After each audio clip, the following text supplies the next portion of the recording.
चाहिँ विदेशी राजनीतिक पार्टीलाई पनि पैसा खुवाउन सक्ने हिम्मतको चाहिँ समूह रहेछ हैन। त्यसो कारणले देख्दा यहाँ बतास समूह एउटा चाहिँ देखिन्छ। यसको त चाहिँ डाइरेक्ट इन्डाइरेक्ट असर त नेपालका राजनीतिक पार्टीहरूसँग ठाडो जोडिएको छ नि त।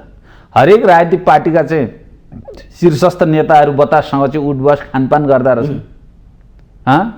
आजसम्म खोइ हामी त राजनीतिक पार्टीहरूसँग का नेताहरू हाम्रो त छेउछाउ आउँदैन नि त।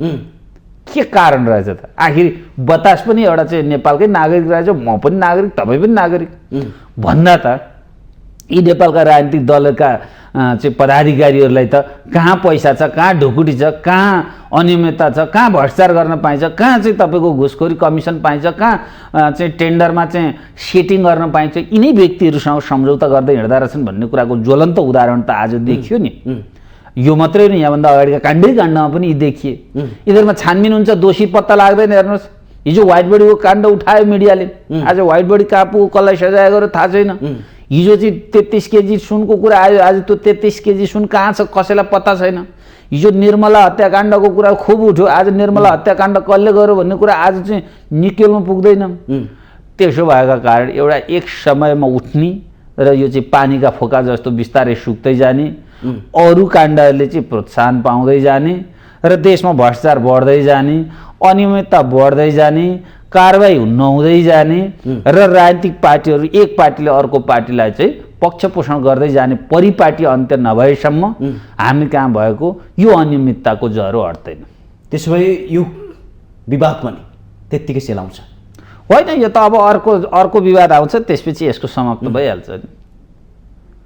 त्यसो भए यसपछि पनि धेरै विवादहरू छन्, आउँछन् बाहिर? होइन, यो त अब यो हाम्रो नेपालको त संस्कारै भइसक्यो नि। विवाद बिना त हाम्रो नेपालमा हुँदैन। विवाद पनि विभिन्न उद्देश्यबाट निकालिन्छ। स्वस्थ उद्देश्यबाट कुनै पनि विवाद आउँदैन। हेर्नुहोस्, प्रधान न्यायाधीश चोलेन्द्र शमशेर जबरा प्रकरण पनि हेर्नुहोस् एउटा काण्ड हो। जुन दिनसम्म दुईचोटिसम्म संसद पुनर्स्थापना गरुन्जेलसम्म चोलेन्द्र शमशेर जबरा ठिक थिए। हामीले श्रीमतीलाई जिउँदै लगेर डढाउने, रञ्जन कोइरालालाई सफाई दिएको विषयमा महाभियोग लाउनुपर्छ भन्दै गरेर नेपाल बार पनि बोल्दैन थियो, अरू न्यायाधीशहरू पनि बोल्दैन थियो। त्यतिखेर ठिक हुन्थ्यो। विविध मुद्दामा भ्रष्टाचार भयो अरे, प्रधान न्यायाधीश चोलेन्द्र शमशेर मुछिए अरे, उनका भाइलाई प्रयोग गरे अरे, दुनियाँ व्यक्ति प्रयोग गरे अरे, अदालतमा एजेन्ट राखे अरे भनेर चाहिँ व्यापक आवाज उठाउँदाखेरि कोही बोल्दैन थियो। जब यिनै राजनीतिक पार्टीहरूले चाहिँ संसद पुनर्स्थापनाका लागि अगाडि बढे, संसद पुनर्स्थापनामा सम्झौता गरे, अनि तिमीलाई पद दिन्छु भने, अनि पद दिएछन् पनि, अनि पद मागो भनेर, अनि यसले गल्ती गर्यो, यो चाहिँ न्याय सम्पादनमा चाहिँ विचलित भयो भन्ने जुन परिपाटी छ नि, यसबाट स्वस्थ रूपमा टिप्पणी, स्वस्थ रूपमा आलोचना हुने त पद्धति नै देखिएन नि। त्यसो भएका कारण यहाँ जति काण्डहरू बाहिर ल्याइन्छ, कसै न कसैको स्वार्थ नमिलेका कारण ल्याइन्छ, कसै न कसैको उद्देश्य पुरा नभएका कारण ल्याइन्छ। यदि त्यो उद्देश्य पुरा हुँदो हो त त्यो काण्ड सेलाएर जाँदो रहेछ। त्यसो भएका कारण काण्ड बाहिर ल्याउनेमाथि पनि प्रश्न उठाउने ठाउँ छ। तपाईँले सोधिहाल्यो, यो काण्ड किन बाहिर आउँछ, फेरि त्यत्तिकै किन सेलाउँछ? त्यसो भए भागभण्डा नमिलेर काण्ड बाहिर आउँछ, पछि भागभण्डा मिल्छ, काण्डभित्र छिर्छ। कारण त्यो त्यति हो। अब तपाईँलाई अहिले देशको स्वाधीनतामाथि पनि प्रश्न उठिरहेको छ। भारतका प्रधानमन्त्रीले बोलेको 17 दिनपछि बल्ल तल्ल नेपाल सरकारको केही न केही जवाब आएको छ। सकारात्मक मान्ने नमान्ने तपाईँको पक्षबाट तपाईँले के बुझ्नु त्यो तपाईँसँग होला, तर यसो हेर्दाखेरि जुन किसिमको स्वाधीनता देशप्रति हुनु पर्थ्यो त्यो किन देखियो? होइन, 17 दिनसम्म माइती घरदेखि मिडियामा आम नागरिक बोलेपछि भोट ब्याङ्क घट्छ कि भनेर त्यो हात कमाउँदै कमाउँदै एउटा मसीमा सही गरेको त्यो चिठी पनि भारत पुग्छ पुग्दैन थाहा छैन। त्यो एउटा विज्ञप्ति बाहिर ल्याएको छ। यो चाहिँ यसो देखाउने दाँतो नेपालका राजनीतिक पार्टी भारतसँग निवस्त्र सम्झौता गर्छन्। शब्द सुन्नुहोस्, निवस्त्र सम्झौता गर्छन्। त्यसो भएका कारण लिम्पियाधुरा लिपुलेक कालापानी नेपालका नक्सामा केपी ओलीले ल्याउनु त्यो एउटा जेसुकै भए पनि केपी ओलीको ठुलो मान्यता थियो। यी नेपालका कुनै पनि राजनीतिक पार्टीले त्यति गर्न सक्दैन थिए। त्यो चाहिँ जमिन त्यहाँका नागरिकलाई नेपालमा समावेश गर्ने यिनीहरूले हिम्मत पनि गर्दैन, योजना पनि गर्दैन। त्यसको उदाहरण त चाहिँ भर्खरै समाप्त भएको यो जनगणनामा को गयो त्यहाँ लिम्पियाधुरा लिपुलेक कालापानीमा? तपाईँलाई थाहा होला यो कुरा त? हो, लिम्पियाधुरा लिपुलेक कालापानीमा नगइकन नेपालको जनसङ्ख्या कायम गर्ने यो राज्य सत्ता छ भने अनि नेपालको टेरिटोरी कति रहेछ? के भन्छ? अब गर्नुपर्ने नि व्यापारीलाई त हो नि। अब यो देशमा राज्य सत्ता सञ्चालन गर्ने नेताहरू व्यापारीहरूसँग हातेमालो गाँसेर चाहिँ अनाधिकृत तवरले सम्पत्ति आर्जन गर्ने अनि अनाधिकृत तवरले चाहिँ सम्पत्ति भोगचलन गर्ने, गैरकानुनी तवरले सम्पत्ति संरक्षण गर्ने अनि त्यसको दोष लगाउने व्यापारी, उद्योगपति, किसान, गरिब, मजदुर यिनीहरूलाई नि त हो नि। त्यसो भएका कारण आज प्रेमाले चाहिँ 100मा 100 ठिक र अरू सबै बेठिक भन्ने कुराको पछाडि पनि अर्थ र परिणाम हेर्नुपर्छ। तर परिणाम चाहिँ के भयो भने जेसुकै भए पनि अहिले प्रेमाले मन्त्री भइसके पछाडि यी काण्डहरूलाई अगाडि ल्याउनु र हाम्रो पुरातात्विक महत्त्वको चिज जहाँ चाहिँ नारायण हिटीभित्र महेन्द्रले बनाएको बङ्करभित्र चाहिँ रक्सी बेच्ने ठाउँ र चेलीबेटीलाई दोहन गर्ने ठाउँ दिउँसै राति भएका कारण त्यहाँ त्यस्तो अड्डा बनाउन खोजियो। यो त निन्दनीय यति छ कि त्यसको कुनै निन्दा गरेर साध्य हुने कुरा पनि छैन। त्यसैले यो गरेको कामको परिणाम ठिक छ, तर कतै कमिसन मिलेको भए यो काण्ड आउँदैन थियो कि? अर्थात् बतास भन्ने एकजना चाहिँ थर भएका व्यक्ति जसले अहिले चाहिँ यसरी व्यापार गरिरहेका छन्, ऊ प्रताडित हुने त एउटा कुरा छ, तर उनले सत्य बोल्यो भने नेपालका राजनीतिक पार्टीहरू कुनै पनि अछुतो छैनन् जसले उनबाट पैसा नखाएका। त्यसैले उनले धेरैलाई साथ दिइरहेका छन्। तपाईँको हिमालयन एयरलाइन्स, एती एयरलाइन्स, यी बतास, यी भनेर त के हुन् भने यी भनेको सिंहदरबारभित्रबाट जन्मिएका शक्ति हुन्। यहाँ यिनीहरूका सम्पत्तिहरू चाहिँ यिनीहरूबाटै लिएर चाहिँ पार्टीहरू सञ्चालन हुन्छन् अनि आफू सत्तामा गएपछि गुण तिर्नका लागि केही न केही गरिदिनु पर्ने हुन्छ। यो किन आज हामी यो चाहिँ बतास समूहको मात्रै कुरा गर्छौँ र तपाईँको यो यति ग्रुपलाई ताप्लेजुङको पाथेर 80 वर्षलाई दियो। त्यही चाहिँ ट्रस्टमा गएको जग्गा, दरबारको जग्गा, वारीपट्टिको जग्गा 90 वर्षलाई दियो।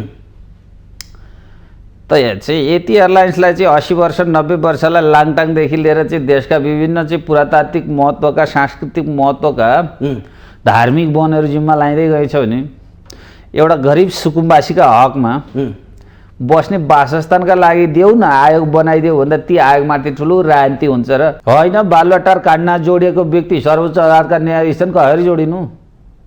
सर्वोच्च अदालतमा न्यायाधीश छैनन्, उहाँहरू त्यहाँ पनि छन्।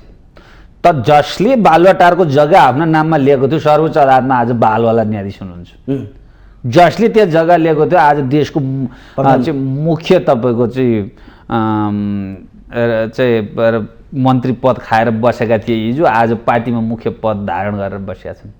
यहाँ फेरि काङ्ग्रेस, कम्युनिस्ट, माओवादी, अर्को खाओवादी यी कुनै पनि नाम ल्याउँदैन। खाने कुरामा सबैको कुरा मिल्छ। हेर्नुहोस्,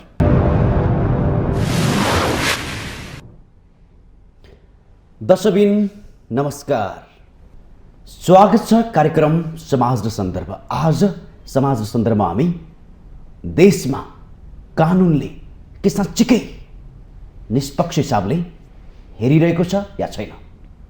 आज देशभित्र धेरै काण्डहरू बाहिर आए, एकपछि अर्को गरेर।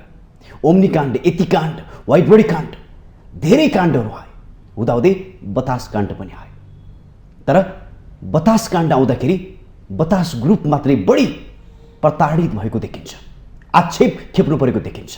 के साँच्चीकै व्यापारी मात्रै आज आरोपित हुन् या उहाँहरूलाई कसले आरोपित बनाउँदैछ, को उम्किँदैछ? आज हामी यो पाटोमा संवाद गर्छौँ। देशका सार्वजनिक जग्गाहरू आज पार्टीका कार्यकर्ताको कब्जामा छ, भातृ सङ्गठनको कब्जामा छ। स्कुल कलेजका धेरै सार्वजनिक ठाउँहरू उहाँहरूले भाडामा ल्याउने अनि भाडामा लगाउने, लिजमा लगाउने काम सङ्गठनबाट भइरहेको छ। पोखरका धेरै भूभागहरू पार्टीको कब्जामा छ, प्रतिष्ठानको कब्जामा छ, अभियन्ताहरूको कब्जामा छ। अनि आरोपित व्यापारी मात्र हुने? कानुनले व्यापारी मात्रलाई टार्गेट गर्छ कि कानुनले निष्पक्ष रूपमा सबैलाई समान रूपमा हेर्छ? आज हामी यो पाटोमा संवाद गर्छौँ। यसको दोषीको ठ्याक्कै भन्दाखेरि पार्टीका कार्यकर्ताहरूको, पार्टीका शीर्ष नेताहरूको नाम जोडिन्छ, तर ती नामहरू खासै दोषी ठहरिँदैनन्, एकाएक हराउँछन्। तर व्यापारी मात्रै जोडिएको देखिन्छ। के देशमा व्यापारीले गरिखान पाउने अधिकार छैन उहाँहरूलाई? आज यो बाटोमा संवाद गर्छौँ। देशमा जे भइरहेको छ के त्यो कानुन सहमत छ या छैन? त्यसैगरी लिपुलेखको संवाद पनि बाहिर आएको छ। आज कोही बोल्दैन, बोलेका छन्, तर जसरी हाम्रो वीरता जुन इतिहास हामीले बोकेका छौँ त्यो वीरताको झझल्को आज देखिँदैन। हाम्रो भूमिबाट जसरी भारतले रोड विस्तार गरिरहेको छ, विदेशीले खुल्लम खुल्ला रूपमा आँखा जुदाएर तर्साएर भनिरहेको छ, तर हाम्रो बोल्ने शैली अझै पनि डराएर हिचकिचाएर बोलेको जस्तो आभास देखिन्छ। आज जनता बोलिरहेको छ सडकबाट, सरकार बोल्दैन, पार्टी बोल्दैन, परराष्ट्र मन्त्रालय बोल्दैन। किन भइरहेको छ यस्तो? त्यसैगरी नक्साको बारेमा पनि निकै नै संवाद बाहिर आएको छ। यो बारेमा पनि हामी आज संवाद गर्छौँ। त्यसैगरी जयसिंह धामीले पनि अझै न्याय पाउन सकेन। आज यी पाटोमा रहेर कानुनी बहस र विश्लेषणको हिसाबले संवाद गर्छौँ। अब भने आजका अतिथिसँग हामी संवाद गर्छौँ। आजका अतिथि हुनुहुन्छ अधिवक्ता यज्ञमणि न्यौपाने। उहाँसँग यो संवाद गर्नेछौँ। अब भने उहाँलाई यो संवादमा जोड्न चाहन्छु। तपाईँलाई स्वागत छ। धन्यवाद। अब काण्डहरू धेरै आए, देशमा धेरै बाहिर आए, एकपछि अर्को हुँदाहुँदै बतास काण्डसम्म आइपुग्यो। तर योसँग जोडेका नाम धेरैका जोडिन्छन्, तर व्यापारी मात्रै प्रताडित भएको देखिन्छ। कानुनले यही भन्छ, के भन्छ? अब गर्नुपर्ने नि व्यापारीलाई त हो नि। अब यो देशमा राज्य सत्ता सञ्चालन गर्ने नेताहरू व्यापारीहरूसँग हातेमालो गाँसेर चाहिँ अनाधिकृत तवरले सम्पत्ति आर्जन गर्ने अनि अनाधिकृत तवरले चाहिँ सम्पत्ति भोगचलन गर्ने, गैरकानुनी तवरले सम्पत्ति संरक्षण गर्ने अनि त्यसको दोष लगाउने व्यापारी, उद्योगपति, किसान, गरिब, मजदुर यिनीहरूलाई नि त हो नि। यो हाम्रो चलिआएको परम्परा हो।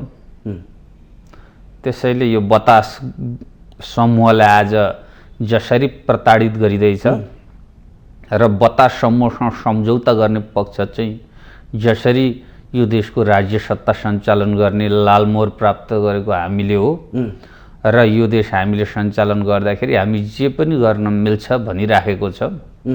यो शक्तिको दुरुपयोग, कानुनको खिल्ली उडाको र रुल अफ ल भन्दा बाहिर हाम्रो देश चलिराखेको छ भन्ने कुराको ज्वलन्त उदाहरण हो।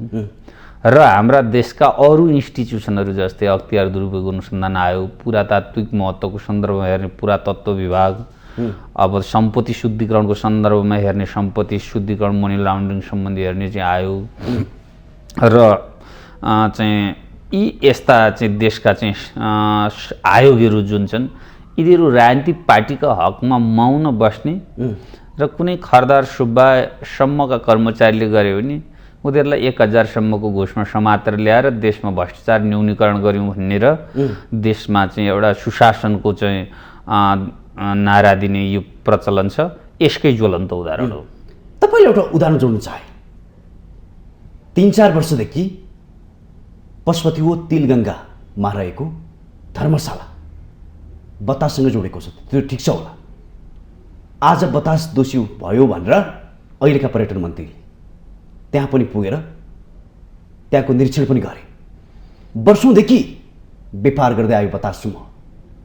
त्यो दिनेको हो, कसले दिएको, किन दिएको भन्ने खोज्नुपर्ने ठाउँमा अहिले दोषी बतास समूह मात्र देखिने होइन यहाँ पनि दुईटा कुरा छ। अहिलेको पर्यटन मन्त्री प्रेम आलेको सन्दर्भमा समेत तपाईँ एउटा विचारणीय कुरा छ। यहाँभन्दा अगाडिका पर्यटन मन्त्रीको कुरा पनि विचारणीय छन्। हेर्नु, अहिलेका पर्यटन मन्त्री बहुत राष्ट्रवादी शक्तिको रूपमा उदय हुनुभएको छ नि। कतै कमिसन नपाएर उहाँ यसमा लाग्नु भएको हो कि होइन भन्ने तर्फ पनि तपाईँ हामीले हेर्नुपर्छ। हेर्नुहोस्, सिङ्गो देशको व्यवस्थापनमा बसेका कुनै शक्ति छन् भने मन्त्री परिषदका बैठक या राज्यका अरू चाहिँ बैठकहरूमा उपस्थिति हुँदाखेरि योभन्दा अगाडि पनि त प्रेम आले वन मन्त्री हुनुहुन्थ्यो होला। त्यतिखेर पनि त कम्तीमा यस्तो अवस्था हुँदैछ यो देशमा भन्ने त थाहा थियो होला नि त, आवाज त उठाउन सक्नुहुन्थ्यो होला नि। आज अख्तियार दुरुपयोग अनुसन्धान आयोगलाई चाहिँ पर्यटन मन्त्री हुँदा चिठी लेखेर पठाउनेले एउटा नागरिकका हैसियतले हिजो बोल्न सक्नुहुन्थ्यो होला। त्यसो भएका कारण आज प्रेम आले चाहिँ 100मा 100 ठिक र अरू सबै बेठिक भन्ने कुराको पछाडि पनि अर्थ र परिणाम हेर्नुपर्छ।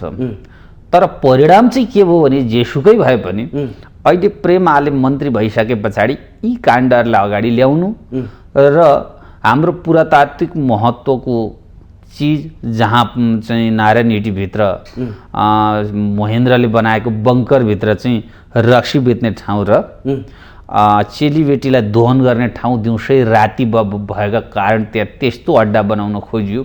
यो त निन्दनीय यति छ कि त्यसको कुनै निन्दा गरेर साध्य हुने कुरा पनि छैन। त्यसैले यो गरेको कामको परिणाम ठिक छ, तर कतै कमिसन मिलेको भए यो काण्ड आउँदैन थियो कि। अर्थात् बतास भन्ने एकजना चाहिँ थर भएका व्यक्ति जसले अहिले चाहिँ यसरी व्यापार गरिरहेका छन्, ऊ प्रताडित हुने त एउटा कुरा छ, तर उनले सत्य बोल्यो भने नेपालका राजनीतिक पार्टीहरू कुनै पनि अछुतो छैनन् जसले उनबाट पैसा नखाएका। त्यसैले उनले धेरैलाई साथ दिइरहेका छन्। तपाईँको हिमालयन एयरलाइन्स, एती एयरलाइन्स, यी बतास, यी भनेर त के हुन् भने यी भनेको सिंहदरबारभित्रबाट जन्मिएका शक्ति हुन्। यहाँ यिनीहरूका सम्पत्तिहरू चाहिँ यिनीहरूबाटै लिएर चाहिँ पार्टीहरू सञ्चालन हुन्छन्। अनि आफू सत्तामा गएपछि गुण तिर्नका लागि केही न केही गरिदिनु पर्ने हुन्छ। यो किन आज हामी यो चाहिँ बतास समूहको मात्रै कुरा गर्छौँ र तपाईँको यो यति ग्रुपलाई ताप्लेजुङको पाथेर 80 वर्षलाई दियो। त्यही चाहिँ ट्रस्टमा गएको जग्गा, दरबारको जग्गा, वारीपट्टिको जग्गा 90 वर्षलाई दियो। त चाहिँ यति एयरलाइन्सलाई चाहिँ 80 वर्ष 90 वर्षलाई लाङटाङदेखि लिएर चाहिँ देशका विभिन्न चाहिँ पुरातात्विक महत्त्वका, सांस्कृतिक महत्त्वका धार्मिक वनहरू जिम्मा लाइँदै गएछ भने एउटा गरिब सुकुम्बासीका हकमा बस्ने वासस्थानका लागि देऊ न, आयोग बनाइदेऊ भन्दा ती आयोगमाथि ठुलो राजनीति हुन्छ र त्यो आयोग गठन गर्ने, जनतालाई एउटा निवेदन लिने, भोलिपल्ट विघटन गर्ने, पर्सिपल्ट आफ्नो राख्ने र जनतालाई सधैँ गरिबीको रेखा मुनि राख्ने काम हुन्छ। त्यसो भएका कारण के हो भने यी सबै देखाउने नाटक हुन्। सत्य के हो भने यो देशमा राजनेताको जन्म भएको छैन। जतिसुकै मन्त्री भए ती सबैलाई कमाउनु पर्ने नै छ। एकातर्फ चाहिँ कमाएर कमाउन सकिएन भने त्यसको चाहिँ इगो साधनाका लागि चाहिँ विभिन्न व्यापारी, उद्योगपति तथा सामान्य प्रकृतिका व्यक्तिहरूलाई प्रयोग गर्ने छ। हिजो बालुवाटारको काण्डमा बालुवाटारको जग्गामा प्रधानमन्त्रीहरू 2-2 जनासम्म जोडिए, उनीहरूलाई मुद्दै उठान भएन। मालपोत कार्यालय दिल्ली बजारको एउटा चाहिँ सुब्बा पदको कर्मचारी 9 महिनासम्म थुनामा बस्नु पर्यो, धरौटीसम्म यो राज्यले मागेन। त्यसो भएका कारण जनताले न्याय प्राप्त गर्ने हक छैन। न्याय नाम मात्रैको छ। संविधानमा मौलिक हक लेखिएको छ, कार्यान्वयन भएको छैन। त्यसैले मौलिक हक जबसम्म चाहिँ कार्यान्वयन हुँदैन र नागरिकको अधिकार सुरक्षित हुँदैन र न्यायको हक सुनिश्चित हुँदैन, तबसम्म यो लोकतन्त्रको दुवाई व्यर्थी हुन्छ। तपाईँले भनेअनुसार त अब ठ्याक्कै दोषी को त? यत्रो प्रकाण्ड भइसक्यो, काण्डहरू बाहिर आएका छन्, ठ्याक्कै दोषीको हो त त्यसो। होइन, दोषीको सन्दर्भमा त मैले मात्रै होइन, भ्रष्टाचारको सन्दर्भमा चाहिँ अनुसन्धान गर्ने विभिन्न निकायले पनि के भन्यो भने नेपालका राजनीतिक पार्टीहरू 1 नम्बर दोषी छन् भन्यो। त्यसमा अहिले स्थानीय निकायका सम्म राजनीतिक कर्मीहरू जुन कार्यकर्ता छन् यी त्योभन्दा बढी भ्रष्ट देखिएका छन्। त्यसो भएकाले राजनीति गर्ने भनेको कुनै देशको विकास उन्नति प्रगतिका लागि होइन, सत्ताको कुनै न कुनै स्वाद चाखेर अरू उद्योग व्यवसाय गर्ने अथवा जागिर रोजगारीका व्यक्तिहरू या वैदेशिक रोजगारका व्यक्तिभन्दा अलेसानको महल बनाउने अनि अकुत सम्पत्ति आर्जन गर्ने त्यो एउटा जागिरको रूपमा राजनीतिक चाहिँ विकास भएको हुँदाखेरि यो दोषी को हो भन्ने कुरा भएन।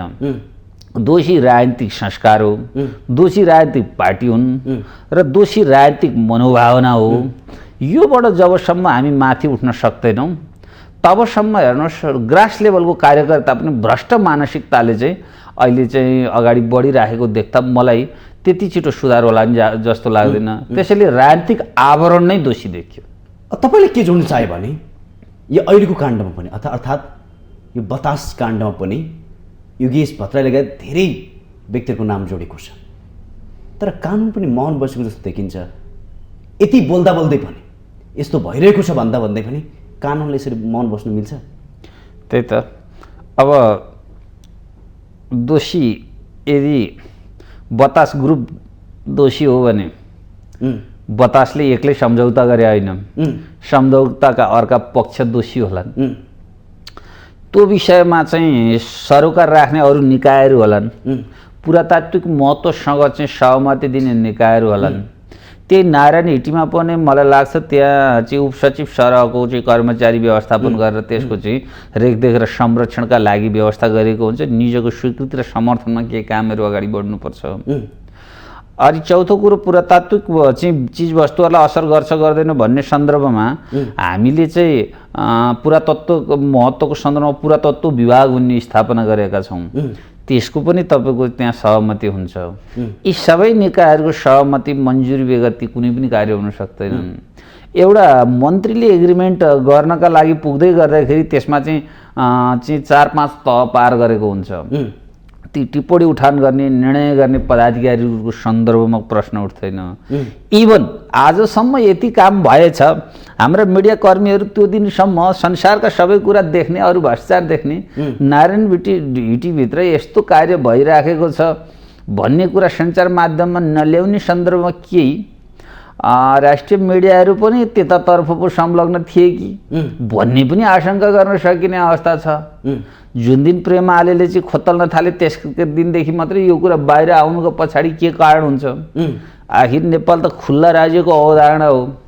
नारायण हिटीभित्र त छिर्न र निस्किनका लागि त सबै नेपालीले प्राप्त गरिराखेका थिए।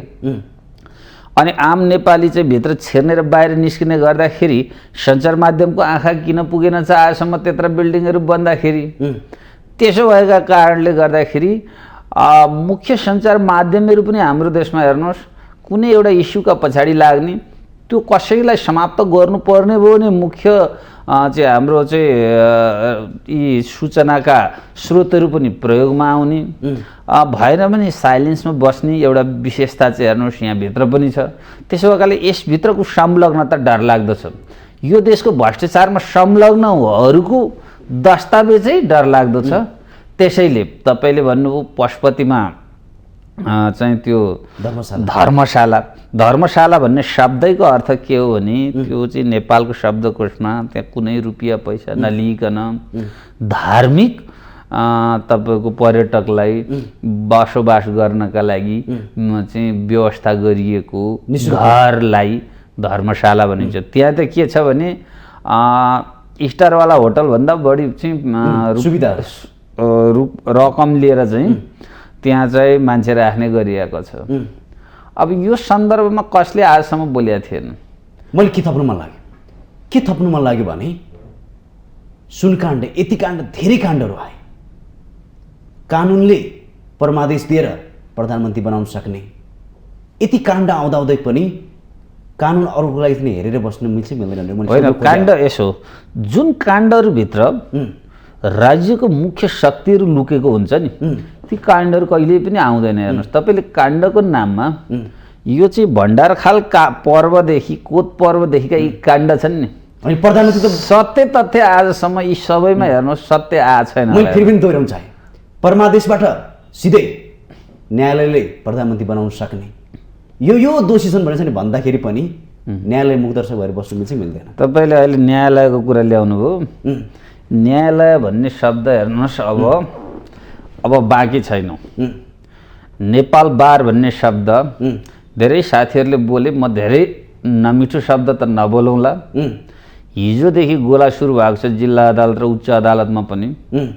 तर नेपाल बारको आन्दोलन एउटा फेरि अर्को भ्रष्टाचारको चाहिँ एउटा मुख्य नायिकेका रूपमा बसेको छ भन्ने आरोप लागेर आन्दोलन सुरु भइरहेको छ। त्यो आन्दोलनमा उपस्थिति भन्ने हो भने नेपाल बारको 5% जनशक्ति पनि छैन।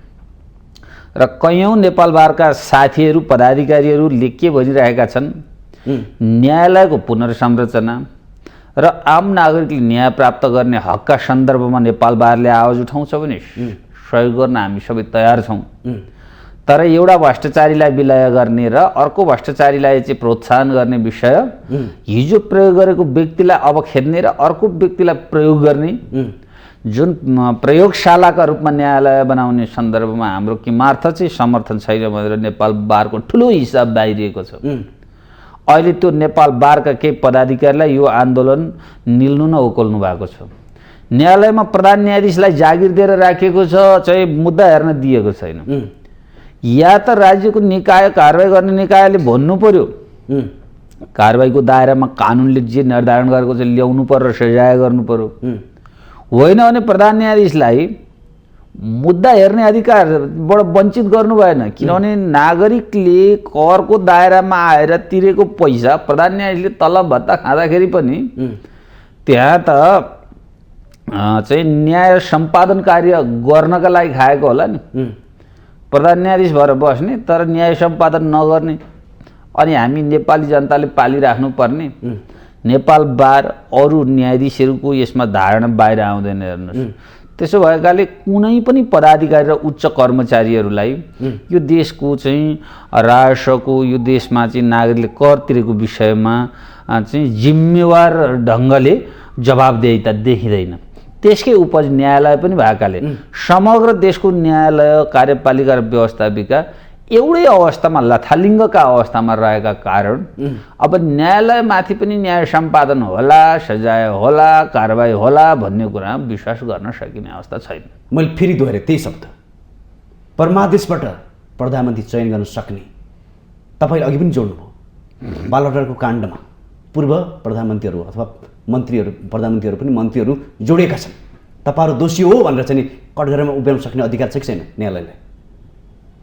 जोडिएका छन्, तर के छ भने सक्छ सक्दैन भन्नु खोजेमा सर्व होइन, सक्ने र नसक्ने भन्दा पहिले पृष्ठभूमि बुझ्नुहोस्। 5 जना न्यायाधीशहरूले परमादेशको आदेश जारी गर्नुभयो। पछि के छत्ताछुल्ल अहिले नेपाल बारको आन्दोलनमा आयो भन्दा हामीले भनेर यो गरिदेऊ भनेर तिमीहरूलाई यो दिन्छौँ, त्यसैले तिमीहरू यो गरिदेऊ भनेर हामीहरूले परमादेश जारी गरेको त्यो सम्झौताका अधीनमा बस। अर्थात् चोलेन्द्र शमशेर जबरा प्रधान न्यायाधीशलाई संवैधानिक पदमा तिम्रा मान्छे राखिदिन्छौँ भनेका थियौँ, दीपक राज कार्कीलाई प्रधान न्यायाधीश बनाइदिन्छौँ भनेका थियौँ।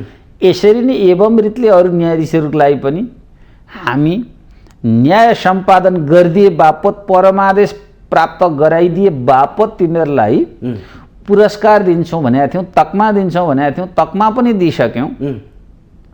त्यसैले आफ्ना शर्तमा बस भन्ने अहिले नेपाल बारको आन्दोलन भइसके पछाडि यो सरकार संविधानको गलत व्याख्या, विधिको गलत अर्थ गरेर चाहिँ जन्म भएको रहेछ भन्ने प्रष्ट हुन्छ। 2047 सालको आन्दोलन, 46 सालको आन्दोलन र 62-63 सालको आन्दोलन भनेको लोकतन्त्र र दलीय व्यवस्थालाई चाहिँ शक्तिशाली बनाउनका लागि गरिएको आन्दोलन थियो, न कि लोकतन्त्रलाई चाहिँ असक्षम बनाउन र दलीय व्यवस्थाको चाहिँ अधिकार समाप्त गर्नका लागि गरिएको थिएन। अहिलेको परमादेशको आदेश गर्दै जाँदा के भन्यो, कुनै पनि राजनीतिक दलले व्हिप जारी गरेको विषयमा व्हिप जारी गर्न पनि पाउँदैन र कुनै पनि राजनीतिक पार्टीले कारबाही गर्न पनि पाउँदैन, सजाय गर्न पनि पाउँदैन आफ्ना पदाधिकारीलाई भन्ने जुन अर्थले संविधानको गलत व्याख्या गरियो नि, यसले राजनीतिक दलीय व्यवस्था समाप्त गर्दैछ। यसैका कारण चाहिँ आजको परमादेशको सरकार होइन प्रयोजनविहीन र शक्तिविहीन अवस्थामा पुगेको छ। यो सरकारले को चाहिँ सक्षमतामाथि प्रश्न उठेको छ। संसद आजसम्म सञ्चालन हुन सकेको छैन, एउटा पनि बिल पास भएको छैन। के का लागि संसद पुनर्स्थापना भयो यसको अर्थ राजनीतिक पार्टीले दिन सकेका छैनन्। देशको कुनै पनि निकाय जो सक्षम छैन आज यस्तो अवस्थामा पुर्याउने भनेकै यी राजनीतिक पार्टीहरू र उच्च पदस्थ कर्मचारीहरूको चाहिँ मुलाइजाका कारण भएको कारण यो अब न्यायालयमाथि विश्वास गर्न सकिने, कार्यपालिकामाथि विश्वास गर्न सकिने, व्यवस्थापिकामाथि विश्वास गर्न सकिने अवस्था छैन। त्यसैले नेपाली जनताले नयाँ सिराबाट देशलाई अगाडि बढाउन सोच्ने बेला चाहिँ आएको छ भन्ने मेरो धारणा चाहिँ छ। त्यसो भए बालवाटार काण्ड लगायत धेरै ठाउँमा जोडेका व्यक्तिहरू कानुन कटरमा उभिँदैन होइन। बालवाटार काण्डमा जोडिएको व्यक्ति सर्वोच्च अदालतका न्यायाधीश छन्, कसरी जोडिनु? सर्वोच्च अदालतमा न्यायाधीश छैनन्, उहाँहरू त्यहाँ पनि छन्। त जसले बालवाटारको जग्गा आफ्नो नाममा लिएको थियो सर्वोच्च अदालतमा आज बालवाला न्यायाधीश हुनुहुन्छ। जसले त्यो जग्गा लिएको थियो आज देशको चाहिँ मुख्य तपाईँको चाहिँ मन्त्री पद खाएर बसेका थिए हिजो, आज पार्टीमा मुख्य पद धारण गरेर बसेका छन्।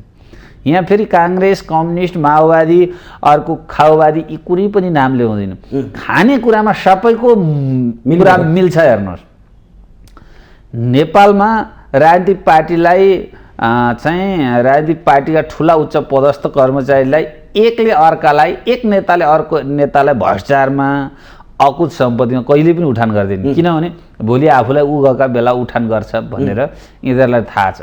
त्यसो कारण आज सत्तामा नभएकालाई कोही के गर्ला, भोलि सत्तामा भएकालाई के गर्ला, यी कुनै पनि अवस्था छैन। हेर्नुहोस्, र त्यसमा प्रेम हाले पनि चाहिँ अछुतो होइन। यो कुरा हामीले बुझ्नुपर्छ। उहाँले एकपछि अर्को त एक्सन लिइराख्नु भएको छ। उहाँको एक्सनले सार्थकता पाउला कि नपाउला के लाग्छ?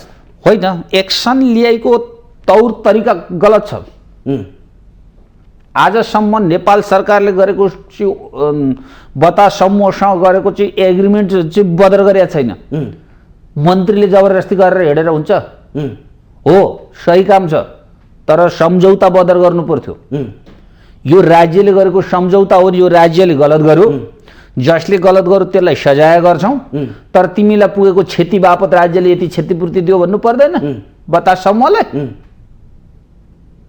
आज बतास समूहका चाहिँ समथिङ बतास, उहाँ चाहिँ को नाम मैले बिर्सेँ, उहाँ के भनिराख्नु भएको छ? 3 करोड खर्च भएको छ मेरो 3 करोड भन्दा बढी खर्च भइसकेको छ, त्यो क्षतिपूर्ति पाउनुपर्छ। अझै उहाँले के भन्नुभएको छ? एउटा लोकप्रिय चाहिँ टेलिभिजनमा अन्तर्वार्ता दिँदा तपाईँले आजसम्म यो मात्रै होइन, पशुपतिदेखि लिएर तपाईँको चाहिँ रोडा ढुङ्गा उत्खननका विषयदेखि लिएर तपाईँको यो ललितपुरको चाहिँ पुरातात्विक महत्त्वका ठाउँमा चाहिँ 17 र 8,000मा लिने सम्झौता गर्दै जाँदा नेपालका राजनीतिक पार्टी या कुनै पनि चाहिँ कर्मचारीहरूलाई आर्थिक रूपमा पैसा दिनुभयो कि भएन भन्ने प्रश्नको उत्तर म झुटो बोल्दिनँ, बरु उत्तर दिन्न भन्नुभएको छ। यसबाट के यथेष्ट हुन्छ भन्दा त यी सबै कुरामा राजनीतिक पार्टीहरू त चाहिँ आफूले चाहिँ अकुत पैसा लिएर चाहिँ सम्झौता गरेको त प्रष्ट हुन्छ। त्यसो भएकाले होला बतास समूह र चाहिँ त्यो समूहमा रहेका आबद्ध भएका सदस्यहरूको केही गल्ती कमजोरी होला, उनीहरूलाई कानुनको दायरामा ल्याउने, करको दायरामा ल्याउने, अकुत सम्पत्ति आर्जन गरेको छ भने शुद्धिकरणमा मुद्दा उठान गर्ने, भ्रष्टाचारको सन्दर्भमा त्यहाँ दुरुपयोग अनुसन्धान आयोगले चाहिँ कारबाही उठान गर्ने एउटा पाटो होला। तर नेपालको चाहिँ आधिकारिक चाहिँ रूपमा खडा गरिएको मन्त्रालयले गरेको सम्झौताका सन्दर्भमा क्षतिपूर्ति नदिकन, त्यो सम्झौता भङ्गै नगरिकन मन्त्रीले मुडे बलका आधारमा काम गर्नु हुँदैन। यसको इन्डाइरेक्टली असर के हुन्छ भने फेरि त्यही चिज चाहिँ त्यही अवस्थामा रहन्छ। त्यसैले कानुन, विधि, नियम, पद्धतिका कुरालाई चाहिँ ओझेलमा राख्न हुँदैन। नेपाल सरकार मन्त्री परिषद बसेर त्यो विषयमा निर्णय अविलम्ब गर्नुपर्छ। यो काम त भइरहेछ, कसले रोक्नु त? काम त भत्काउने पो भयो त। सम्झौता बदर भएको छैन। सम्झौता बदर गयो भने एसएसले यति खाएको छ म भनिदिन्छु भनेर बतास समूहका केही पदाधिकारीहरूले भने अरे भन्ने मैले इन्डाइरेक्टली हिजो सुन्दै थिएँ। यदि हाम्रो एग्रिमेन्ट बदर गर्यौ भने तिमीहरूसँग गरेका कतिपय कार्यको त हामीसँग अडियो भिडियो रेकर्डै छ भनेका छन् अरे। यो बतास समूह फेरि नेपाल होइन विदेशमा पनि पैसा चाहिँ विदेशी राजनीतिक पार्टीलाई पनि पैसा खुवाउन सक्ने हिम्मतको चाहिँ समूह रहेछ होइन। त्यसो भए कारणले देख्दा यहाँ बतास समूह एउटा चाहिँ देखिन्छ। यसको त चाहिँ डाइरेक्ट इन्डाइरेक्ट असर त नेपालका राजनीतिक पार्टीहरूसँग ठाडो जोडिएको छ नि त। हरेक राजनीतिक पार्टीका चाहिँ शीर्षस्थ नेताहरू बताससँग चाहिँ उठबस खानपान गर्दा रहेछन्। आजसम्म खोइ हामी त राजनीतिक पार्टीहरूसँग का नेताहरू हाम्रा त छेउछाउ आउँदैन नि त। के कारण रहेछ त? आखिर बतास पनि एउटा चाहिँ नेपालकै नागरिक रहेछ, म पनि नागरिक, तपाईँ पनि नागरिक भन्दा त यी नेपालका राजनीतिक दलका चाहिँ पदाधिकारीहरूलाई त कहाँ पैसा छ, कहाँ ढुकुटी छ, कहाँ अनियमितता छ, कहाँ भ्रष्टाचार गर्न पाइन्छ, कहाँ चाहिँ तपाईँको घुसखोरी कमिसन पाइन्छ, कहाँ चाहिँ टेन्डरमा चाहिँ सेटिङ गर्न पाइन्छ, यिनै व्यक्तिहरूसँग सम्झौता गर्दै हिँड्दा रहेछन् भन्ने कुराको ज्वलन्त उदाहरण त आज देखियो नि। यो मात्रै नि, यहाँभन्दा अगाडिका काण्डमा पनि यी देखिए। यिनीहरूमा छानबिन हुन्छ, दोषी पत्ता लाग्दैन। हेर्नुहोस्, हिजो व्हाइट बडीको काण्ड उठायो मिडियाले, आज व्हाइट बडी कहाँ पुग्यो, कसलाई सजाय गर्यो थाहा छैन। हिजो चाहिँ 33 केजी सुनको कुरा आयो, आज त्यो 33 केजी सुन कहाँ छ कसैलाई पत्ता छैन। हिजो निर्मला हत्याकाण्डको कुरा खुब उठ्यो, आज निर्मला हत्याकाण्ड कसले गर्यो भन्ने कुरा आज चाहिँ निकेलमा पुग्दैन। त्यसो भएका कारण एउटा एक समयमा उठ्ने र यो चाहिँ पानीका फोका जस्तो बिस्तारै सुक्दै जाने, अरू काण्डहरूले चाहिँ प्रोत्साहन पाउँदै जाने र देशमा भ्रष्टाचार बढ्दै जाने, अनियमितता बढ्दै जाने, कारबाही नहुँदै जाने र राजनीतिक पार्टीहरू एक पार्टीले अर्को पार्टीलाई चाहिँ पक्ष पोषण गर्दै जाने परिपाटी अन्त्य नभएसम्म हामी कहाँ भएको यो अनियमितताको ज्वरो हट्दैन। त्यसो भए यो विवाद पनि त्यत्तिकै सेलाउँछ होइन? यो त अब अर्को विवाद आउँछ, त्यसपछि यसको समाप्त भइहाल्छ नि। त्यसो भए यसपछि धेरै विवादहरू आउँछन् बाहिर? होइन, यो त अब यो हाम्रो नेपालको त संस्कारै भइसक्यो नि। विवाद बिना त हाम्रो नेपालमा हुँदैन। विवाद पनि विभिन्न उद्देश्यबाट निकालिन्छ। स्वस्थ उद्देश्यबाट कुनै पनि विवाद आउँदैन। हेर्नुहोस्, प्रधान न्यायाधीश चोलेन्द्र शमशेर जबरा प्रकरण पनि हेर्नुहोस् एउटा काण्ड हो। जुन दिनसम्म दुईचोटिसम्म संसद पुनर्स्थापना गरुन्जेलसम्म चोलेन्द्र शमशेर जबरा ठिक थिए। हामीले श्रीमतीलाई जिउँदै लगेर डढाउने रञ्जन कोइरालालाई सफाई दिएको विषयमा महाभियोग लाउनुपर्छ भन्दै गरेर नेपाल बार पनि बोल्दैन थियो, अरू न्यायाधीशहरू पनि बोल्दैन थियो। त्यतिखेर ठिक हुन्थ्यो। विविध मुद्दामा भ्रष्टाचार भयो अरे, प्रधान न्यायाधीश चोलेन्द्र शमशेर मुछिए अरे, उनका भाइलाई प्रयोग गरे अरे, दुनियाँ व्यक्ति प्रयोग गरे अरे, अदालतमा एजेन्ट राखे अरे भनेर चाहिँ व्यापक आवाज उठाउँदाखेरि कोही बोल्दैन थियो। जब यिनै राजनीतिक पार्टीहरूले चाहिँ संसद पुनर्स्थापनाका लागि अगाडि बढे, संसद पुनर्स्थापनामा सम्झौता गरे, अनि तिमीलाई पद दिन्छु भने, अनि पद दिएछन् पनि, अनि पद मागो भनेर, अनि यसले गल्ती गर्यो, यो चाहिँ न्याय सम्पादनमा चाहिँ विचलित भयो भन्ने जुन परिपाटी छ नि, यसबाट स्वस्थ रूपमा टिप्पणी, स्वस्थ रूपमा आलोचना हुने त पद्धति नै देखिएन नि। त्यसो भएका कारण यहाँ जति काण्डहरू बाहिर ल्याइन्छ, कसै न कसैको स्वार्थ नमिलेका कारण ल्याइन्छ, कसै न कसैको उद्देश्य पुरा नभएका कारण ल्याइन्छ। यदि त्यो उद्देश्य पुरा हुँदो हो त त्यो काण्ड सेलाएर जाँदो रहेछ। त्यसो भएका कारण काण्ड बाहिर ल्याउने माथि पनि प्रश्न उठाउने ठाउँ छ। तपाईँले सोधिहाल्यो, यो काण्ड किन बाहिर आउँछ, फेरि त्यत्तिकै किन सेलाउँछ? त्यसो भए भागबण्डा नमिलेर काण्ड बाहिर आउँछ, पछि भागबण्डा मिल्छ, काण्डभित्र छिर्छ। कारण त्यो त्यति हो। अब तपाईँलाई अहिले देशको स्वाधीनतामाथि पनि प्रश्न उठिरहेको छ। भारतका प्रधानमन्त्रीले बोलेको 17 दिनपछि बल्ल तल्ल नेपाल सरकारको केही न केही जवाब आएको छ। सकारात्मक मान्ने नमान्ने तपाईँको पक्षबाट तपाईँले के बुझ्नु त्यो तपाईँसँग होला, तर यसो हेर्दाखेरि जुन किसिमको स्वाधीनता देशप्रति हुनु पर्थ्यो त्यो किन देखियो? होइन, 17 दिनसम्म माइती घरदेखि मिडियामा आम नागरिक बोलेपछि भोट ब्याङ्क घट्छ कि भनेर त्यो हात कमाउँदै कमाउँदै एउटा मसीमा सही गरेको त्यो चिठी पनि भारत पुग्छ पुग्दैन थाहा छैन। त्यो एउटा विज्ञप्ति बाहिर ल्याएको छ। यो चाहिँ यसो देखाउने दाँतो नेपालका राजनीतिक पार्टी भारतसँग निवस्त्र सम्झौता गर्छन्। शब्द सुन्नुहोस्, निवस्त्र सम्झौता गर्छन्। त्यसो भएको कारण लिम्पियाधुरा लिपुलेक कालापानी नेपालका नक्सामा केपी ओलीले ल्याउनु त्यो एउटा जेसुकै भए पनि केपी ओलीको ठुलो मान्यता थियो। यी नेपालको कुनै पनि राजनीतिक पार्टीले त्यति गर्न सक्दैनथे। त्यो चाहिँ जमिन त्यहाँका नागरिकलाई नेपालमा समावेश गर्ने यिनीहरूले हिम्मत पनि गर्दैन, योजना पनि गर्दैन।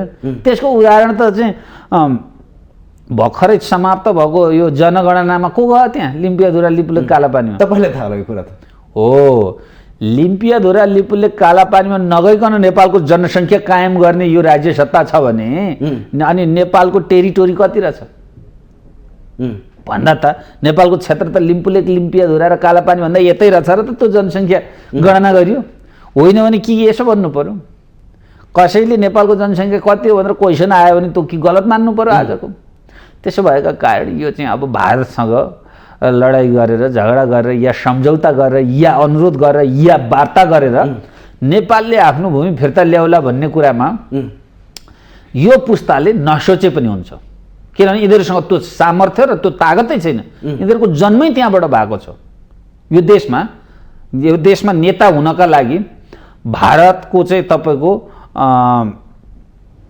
भारतले जय नभनिकन यहाँ कुनै पनि नेताको जय हुँदैन, किन यिनीहरू भारत परस्त छन्। यहाँका सत्ताको चाहिँ शक्ति कहिलेसम्म रहने भन्ने कुरा पनि भारतको शक्तिसँग हुन्छ। आज भारत विरुद्ध हिजो केपी ओलीको शक्ति समाप्त गर्नका लागि परमादेशको सरकार आउनका लागि संसद विघटन हुनुका पछाडि हेर्नुहोस् त्यही लिपुलेक लिम्पियाधुरा र कालापानीको नक्सा प्रमुख कारक तत्त्व थियो। परराष्ट्र चाहिँ नीतिबाट हेर्दाखेरि अथवा कूटनैतिक तवरले हेर्दाखेरि भारतले त्यसरी प्रयोग गरेको थियो। त्यही रिसको चाहिँ साधनाका लागि यो सरकार ल्याएको छ। यदि यो सरकारले फेरि भारत विरुद्ध लाग्यो भने यो सरकार पनि समाप्त हुन्छ। त्यसो भएको कारण यिनीहरूलाई राष्ट्रिय नेपाली जनताको सरकारै होइन के को सरकार हुन्छ? नेपाली जनताको सरकार भए आज लिम्पियाधुरा लिपुलेक कालापानीमा जनगणना गरेर लिएर आयो भनेर चाहिँ पठाउन सक्दैन थियो। आज चाहिँ त्यहाँ बाटो बनाउँदै गर्दाखेरि रोक्नका लागि कूटनैतिक रूपमा पत्रचार गरेर आजको भोलि गरेर नेपाली चाहिँ सेनालाई लगेर त्यहाँ राखेर वार्ता गर्न सक्दैन थियो। आज भारतसँगका अन्य पारभवन सन्धिहरूको सन्दर्भमा पुनरावलोकन गरौँ भनेर कुनै सम्झौता गर्न सक्दैन थियो। या भारतले हिजो नेपाललाई नाकाबन्दी लाग्यो, भारतसँगका सम्झौताहरू आजदेखि चाहिँ हामी चाहिँ मान्य हुने छैन भनेर चाहिँ भारत र नेपाल बिचको चाहिँ कूटनैतिक सम्बन्धमा चाहिँ बन्द गर्छु भन्ने हिम्मत गर्नु पर्दैन थियो। नेपालको कूटनैतिक नियोगहरूसँग चाहिँ सहयोग माग्नु पर्दैन। नेपालमा त दुनियाँ कूटनैतिक नियोगहरू छन्। यदि नेपालको सिमानामा चाहिँ भारतले अथवा अन्तर्राष्ट्रले हस्तक्षेप गरेर संयुक्त राष्ट्रसङ्घको चाहिँ अदालत छ जेनेभा सन्धि भएको छ। कुनै पनि देशको भौगोलिक सिमाना मेट्न पाइँदैन। कुनै पनि देश टुक्रिन सक्छन् तर अर्को देशमा विलय हुन सक्दैन। संयुक्त राष्ट्रसङ्घको घोषणापत्रले उल्लेख गरेको छ। ती डिक्लेरेसनको सन्दर्भमा नेपाल पक्ष भएर चाहिँ सम्बन्ध चाहिँ अन्तर्राष्ट्रिय रूपमा कूटनैतिक रूपमा चाहिँ आवाज उठाउन सक्दैन थियो, तर केही पनि गर्दैन। किन गर्दैन भन्ने कुरा भन्दा उसैको नुन खाएर आज सत्तामा पुगेको यो सरकार भारतको विरोध गर्न सक्दैन। त्यसैले लिम्पिया लिपुलेक र कालापानी हाम्रोबाट यी नेताले गुमाउँदैछन्, वैधानिक रूपमा समाप्त गर्दैछन्। बाटो अब चाहिँ सकिन लागेको छ। अब कहिले शिलान्यास हुन्छ त्यहाँ चाहिँ भारतको ध्वजाभाग चाहिँ गाडीहरू गुड्छन् अनि त्यतिखेर अनि हामी चाहिँ नेपालको एउटा चुचो नक्सा बोकेर हिँडेर त्यो के हुने भयो भन्दा त्यो व्यर्थी हुने भयो। त्यसले हाम्रो चाहिँ राष्ट्रियता समाप्त गर्ने भयो। यसमा चिन्ता छ। तपाईँले के जोड्यो भने अघि तपाईँले भन्नुभयो कि तत्कालीन प्रधानमन्त्री केपी शर्मा ओलीको नेतृत्वमा चुच्चे नक्सा आयो, सार्वजनिक भयो। आज नेकपा एमाले पनि बोल्दैन। तपाईँले सुनिराख्नु भएको छ होला, कुनै पनि पार्टीले स्पष्ट धारणा राख्न सकेन। होइन, मैले फेरि नेकपा एमाले चाहिँ ठिक हो भनेकै होइन नि। केपी ओलीले एउटा साहस गर्दाखेरि नक्सा ल्याउँदा सत्ता गयो, नेकपा गयो, 7वटै प्रदेशमा बहुमत भएको त्यो समाप्त भयो भनेपछि अब भारतसँग फेरि जोरी खोज्ने होइन, यससँग चाहिँ अब पुनर्मिलनको बिन्दुमा जानुपर्छ भनेर कुनै न कुनै अघोषित सम्झौता होला। त्यसो भएका कारण मैले एबिसी नेपालमा भने होइन, जम्मा जम्मी केपी ओलीले चाहिँ नक्सा जारी गर्नु र जेसुकै भए पनि चाहिँ एउटा समृद्ध नेपालका लागि गर्नै नगरे पनि, सुरु नगरे पनि, वचनका लागि वचन भए पनि विविध कुराहरू चाहिँ बोले नि, ती कुरा एउटा जेसुकै भए नि आवाज त उठाए भन्ने सम्मको क्षमता त देखाए भन्ने कुरा हो। तर अब नेकपा एमाले केपी शर्मा ओलीको नेतृत्व नै सर्वे सर्वा ठिक छ, यो देशमा यसले उलटपुलट गर्ला, राष्ट्रियताका लागि यो चाहिँ अब ढाल भएर उभिएला भन्ने कुरामा त मेरो त्यो पार्टीसँग पनि त्यस्तो विश्वास छैन।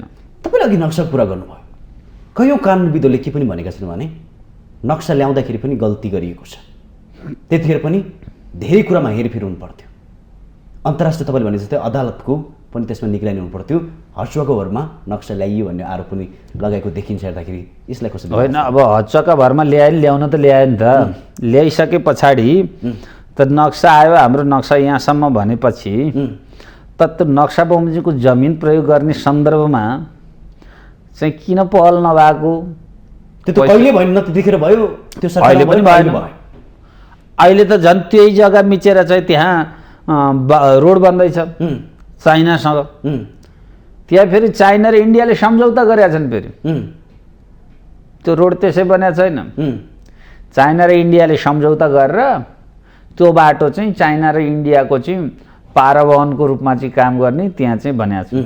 त्यो विषयमा इन्डिया र चाइना मिलेर ठुला देशले यसो गरे है मलाई भनेर नेपाल पक्षबाट अन्तर्राष्ट्रिय रूपमा आवाज उठाएको थियो भने अहिले संयुक्त राष्ट्रसङ्घ र विश्वका अरू शक्ति राष्ट्रहरू र संयुक्त राष्ट्रसङ्घका शक्ति राष्ट्रहरू तथा सुरक्षा निकायले केही बोल्थ्यो होला कि अदालतमै पुग्नु पर्दैन थियो। तिनीहरूको माताहतमा नेपालले सम्झौता गर्न सक्थ्यो होला। हिजो हामीले द्वन्द्वकालमा के गर्यौँ, माओवादी र राज्य सत्ता सम्झौता गर्दा चाहिँ युएनको एउटा टोली ल्यायौँ नि, त्यस्तै नेपाल र भारत बिचको चाहिँ भूमि कति हो त भन्ने कुरामा दुवै पक्षका रह्यो भने हामीसँग 1990 भन्दा अगाडिदेखिका नक्साहरू छन्। होइन, बुद्धिबहादुर श्रेष्ठले सार्वजनिक गर्नुभएको छ विभिन्न नक्साहरू, उहाँ सीमाविद हुनुहुन्छ। यही विषयमा नेपालको नक्सा यहाँसम्म छ भन्ने विषयमा मैले यो चाहिँ कतिपय विषयलाई उठाएर त सर्वोच्च अदालतमा यहाँभन्दा अगाडि नालिसै मुद्दा दर्ता गरेका थिएँ। त्यो चाहिँ चितवनभन्दा पछाडिको जग्गाहरू नेपाल भारतको सिमानाका जग्गामा चाहिँ मिचियो भनेर ती विषयहरूमा चाहिँ पनि मैले पनि पेश गरेका थिएँ। नेपालका धेरै विधिहरू छन्, तिनीहरूसँग सल्लाह गरेर संयुक्त राष्ट्रसङ्घको कुनै निगरानीमा ती दुवै पक्षका प्रमाणहरूको चाहिँ छलफल र विवेचना गरेर त नेपालको सिमाना क्लियर भइहाल्थ्यो। अब यो गर्ने नेपाल सरकारले हिम्मत गर्दैन, एक। दोस्रो कुरो, नेपालको सिमानामा तारबार लगाउने भन्ने कुरा सदियौँदेखि चलेको कुरा रहेछ। जङ्गबहादुर बेलायतमा जाँदाखेरि बेलायतमा चाहिँ त्यहाँ राजनीतिक रूपमा उहाँको भेटघाट कूटनैतिक रूपमा हुँदाखेरि जो इन्डियामा राज्य सत्ता सञ्चालन गरेर बेलायत फर्केका थिए उनीहरूले तिमी चाहिँ नेपालको र भारतको बोर्डरमा चाहिँ तारबार लगाउनु भनेर सल्लाह दिएका रहेछ। तर त्यो काम आजसम्म हुन सकेका छैन, गरे पनि छैन। त्यो भारतले पनि तारबार किन नलाएको भन्दाखेरि यसले सिमाना मिचिरहने, ठेलिरहने, यो एउटा चाहिँ उसको उद्देश्य हो। नेपाल भन्ने कुरा त संयुक्त राष्ट्रसङ्घको सदस्य नभएको भए ऊ बेला नै सिक्किममा कन्भर्ट हुने थियो। अहिले चाइनाका कारणले गर्दाखेरि यिनीहरू अड्केका छन्।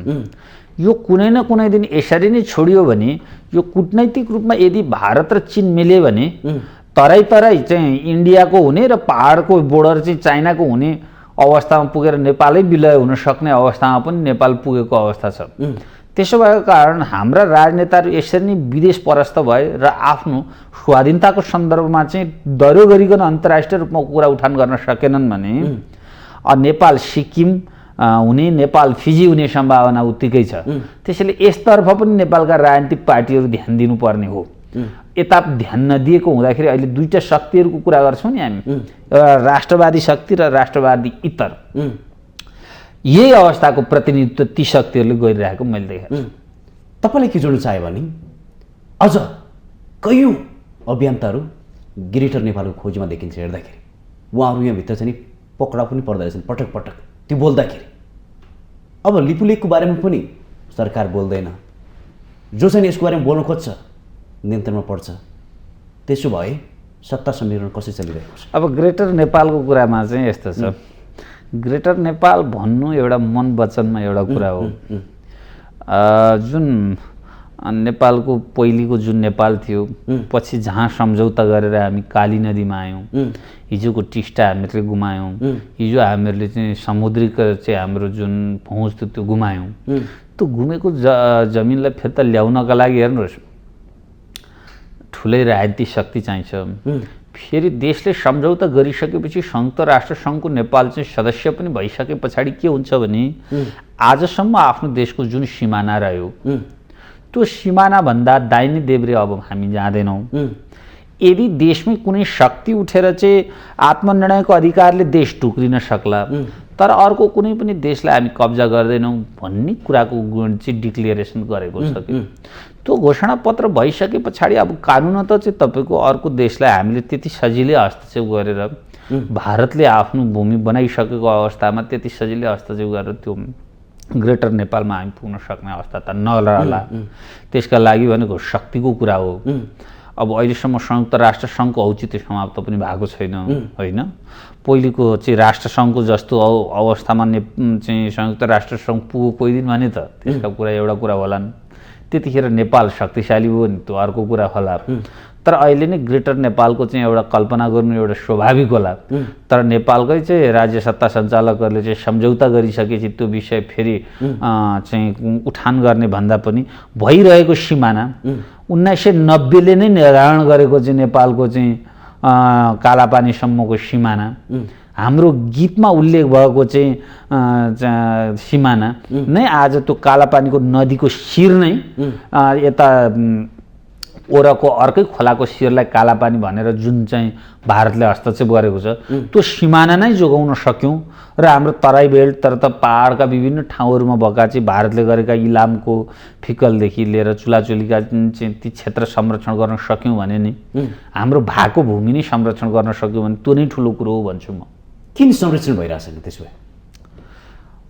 जब अरूबाट सञ्चालित राज्य सत्ता सञ्चालक हुन्छन्, जसबाट सञ्चालित भयो त्यसैप्रति चाहिँ उत्तरदायी हुनुपर्ने कारण र हिजोदेखि नेपाललाई भारतले आफ्नो अर्ध औपनिवेशिक रूपमा चाहिँ प्रयोग गरिरहेको अवस्था, चीनको नेपालमा चाहिँ पहिलाको उपस्थिति न्यून रहनु र युरोप र अमेरिकाले चाहिँ भारतका आँखाबाट नेपाललाई हेर्ने जुन अवस्था थियो त्यसैलाई चाहिँ अहिले पनि भारतले त्यही अवस्थामा हेरेको छ। त्यो भारतभित्र पनि दुईटा शक्तिहरू देखिन्छन्। एउटा इन्डिया भन्ने अहिले चाहिँ इन्डियन शक्ति भन्छ, जो चाहिँ विश्वमा एउटा विकास हुनुपर्छ, उन्नति हुनुपर्छ, अन्तर्राष्ट्रिय रूपमा हस्तक्षेप गर्नु हुँदैन भन्ने एउटा चाहिँ तपाईँको स्कुल अफ थट बोकेको छ भन्ने एउटा भारत भन्ने एउटा शक्ति छ क्या। त्यहाँ भारतीय महादेश हिमालयन पर्वत जसले नेपाललाई चाहिँ तपाईँको शास्त्रले पनि दुईटैलाई जोड्ने त्यसैको वर्चस्व छ। नेपालको चाहिँ सेनापति पनि भारतको तपाईँको महाधिपति हुने, अनि नेपालले हतियार किन्दा चाहिँ इन्डियाको सहमतिमा किन्नुपर्ने, नेपालको परराष्ट्र नीतिका केही कुराहरू भारतसँग अन्योन्याश्रित रूपमा सम्बन्ध रहने, नेपालको पशुपतिनाथ जस्ता चाहिँ धार्मिक स्थलमा भारतका चाहिँ मूल भट्टहरू रहने र नेपालको चाहिँ पुराना यी धर्महरूमा पनि हिमालयन पर्वत भनेर यो चाहिँ नेपाल सहितको बेल्टलाई चाहिँ एउटै रूपमा चाहिँ जुन हेरिएको छ, यसको उपजले चाहिँ त्यो शक्ति चाहिँ के गर्छ भने आज पनि नेपाल हाम्रो हो, हामीहरूले भनेको हुनुपर्छ, हाम्रै शक्तिमा यो सञ्चालित हुनुपर्छ र यसमा अन्तर्राष्ट्रिय रूपमा अरू देशले हाम्रा आँखाबाट हेर्नुपर्छ भन्ने दृष्टिकोण आज पनि छ। त्यसैले हाम्रो नेपालमा चाहिँ जतिखेर नाकाबन्दी भयो त्यतिखेर दुईटा शक्तिहरू भारतमा देखिन्थे। भारतको संसदमा पनि एक आपसमा चाहिँ त्यो कुरा उठेको थियो र चाइनासँगको सम्बन्धलाई पनि यिनीहरूले चाहिँ दृष्टिगत गरेका थिए। त्यो एकातर्फको हाम्रो कूटनैतिक अवस्था छ भने अर्कातर्फ चाइना हिजो चाहिँ आफू शक्तिशाली थिएन, तिब्बत आफैमा समस्या थियो, आज चाइना विश्वको 1 नम्बरमा पुग्यो, चाहिँ आर्थिक रूपमा अमेरिकालाई टप गरिसक्यो। उसले हेर्ने दृष्टिकोणमा आफ्ना छिमेकी देशहरूमा आज प्रभाव पनि हिजोभन्दा बढेको छ। यसका कारणले चाइना र इन्डियाले दुईतिर तानेका अवस्थाका कारण पनि आज हामी अस्थिरतामा पुगेका हौँ र दुईटै अवस्था पनि छ। आज सिक्किम हुन नसकेको कारण पनि चाइना र इन्डियाको दुईतिरको तानातानले नेपाल बाँचेको भन्ने पनि एउटा विश्लेषण गरिन्छ। तर जेसुकै भए पनि यही पेरिफेरीभित्र चाहिँ नेपाल बसेको हुँदाखेरि नेपालमा अस्थिरता अनि राजनीतिक अस्थिरता अनि आर्थिक रूपमा विकास नहुनु, समृद्धि नहुनु, यसैको परिणाम देखिन्छ। अब अन्तिममा हामीसँग टाइम धेरै छैन, अन्तिममा देशको स्वाधीनताको बारेमा पनि हामीले संवाद गऱ्यौँ, त्यसको निकास पनि छैन र देशभित्रका सम्पदाहरू सार्वजनिक जग्गाहरू पनि हडपिएको देखिन्छ हेर्दाखेरि। यो सबैको निकास के हो त? सबैको निकास त अब राजनीतिक रूपमा आमूल परिवर्तन हुनुपर्छ, राजनीतिक सोच र पद्धतिमा परिवर्तन गर्नुपर्छ र सबैभन्दा ठुलो कुरा हाम्रो निर्वाचन जुन शैली छ नि, एउटा गरिब, एउटा चाहिँ असहाय मान्छे, एउटा बौद्धिक मान्छे, एउटा क्षमतावाला व्यक्ति चाहिँ राजनीतिक कहिले पनि प्रवेश गर्न सकेन। पैसा चाहियो, सम्पत्ति चाहियो, करप्टेड चाहियो, उसको राजनीतिक लिगेसी चाहियो, उसको परिवारमा नातावाद चाहियो। जबसम्म यस्तो अवस्थाले प्रोत्साहन पाउँछ त्यतिखेरसम्म बौद्धिकताको उपस्थिति हुँदैन। हस्, त्यसैले हाम्रो विकास हुन सक्दैन। पक्कै पनि तपाईँले भने जस्तै शासकको चरित्रको कारणले गर्दा, निष्पक्षता नहुनुको कारणले गर्दा आज देशले देशभित्रमा मात्रै होइन स्वाधीनतामा पनि प्रश्न उठिरहेको छ। त्यसबाट सबैले माथि उठ्नुपर्छ भन्दै यो समय र संवादलाई धेरै धेरै धन्यवाद दिँदै बिदा हुन चाहन्छु। नमस्कार। धन्यवाद। दर्शकबिन, पक्कै पनि जुन किसिमको जटिलता देशभित्र मात्रै होइन देशको सिमाना पनि देखिएको छ। आज शासक देशको स्वाधीनताको लागि बोल्दैनन्, बोल्न डराउँछन्। त्यसकारण निष्पक्षता, देशप्रतिको भावना सबैमा जागरुक हुनुपर्ने आवश्यकता छ भन्दै आजको संवादबाट म कार्यक्रम सञ्चालक खगेन्द्र विष्ट बिदा हुन चाहन्छु। नमस्कार।